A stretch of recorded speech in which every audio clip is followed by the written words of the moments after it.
نعيمة حسني أخت الشاعرة ابتسام حسني اللي كنفتخر بها وكنعتز بها، أولا كأخت وثانيا كشاعرة، وعندي الشرف أنني يكون لي أخت بحالها اللي كنحس بأنها أحسن الشاعرات.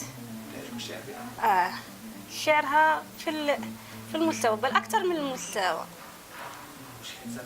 لا ماشي على قضية أختي، بل أنها تستحق الجدارة أنها تكون الشاعرة الأولى، الشاعرة المغربية، شاعرة المغرب.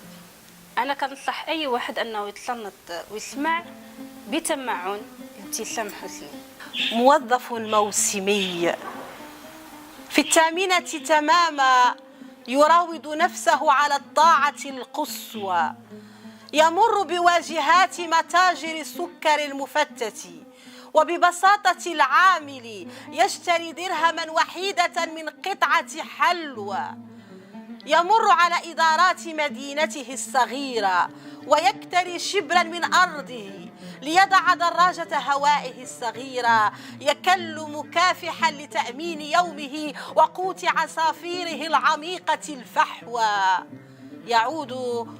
يعود في مساء الزهو المتكسر ليحضن بالعنف زوجه الوسطى، يمر حذاءات عديدة يطوف بالحس الهامس غرف مدينيه مسددا قسطا من عرق باب فسحة منزله الرهينة بغاية النجوى.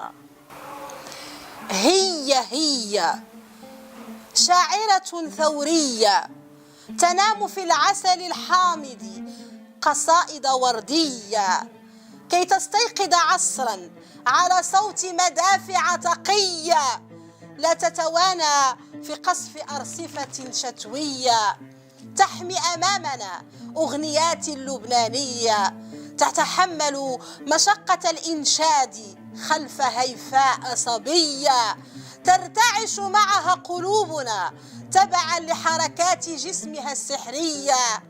هي جماهيرنا العربية حشر من نساء شعاراتها نارية لا تعرف طعما للمزاح الشاسع بأراضٍ وقفية، يهللن بالعالي.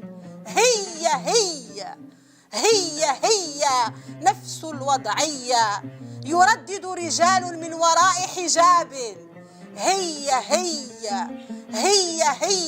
نكستنا، هي خيبتنا القوية. ابتسام حسني، رياح الأطلس.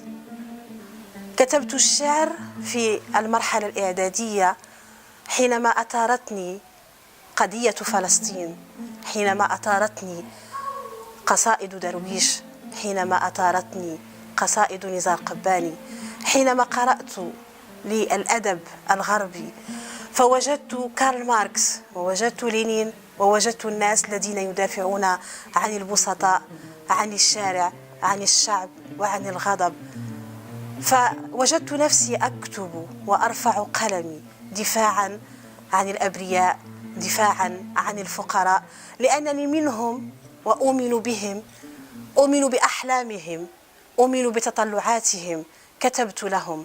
وجدت نفسي مسؤولة عن ضمير شعب عشت فيه سنوات صباي مع أب دفع الكثير من حياته لكي يمنحني لحظة وجودي.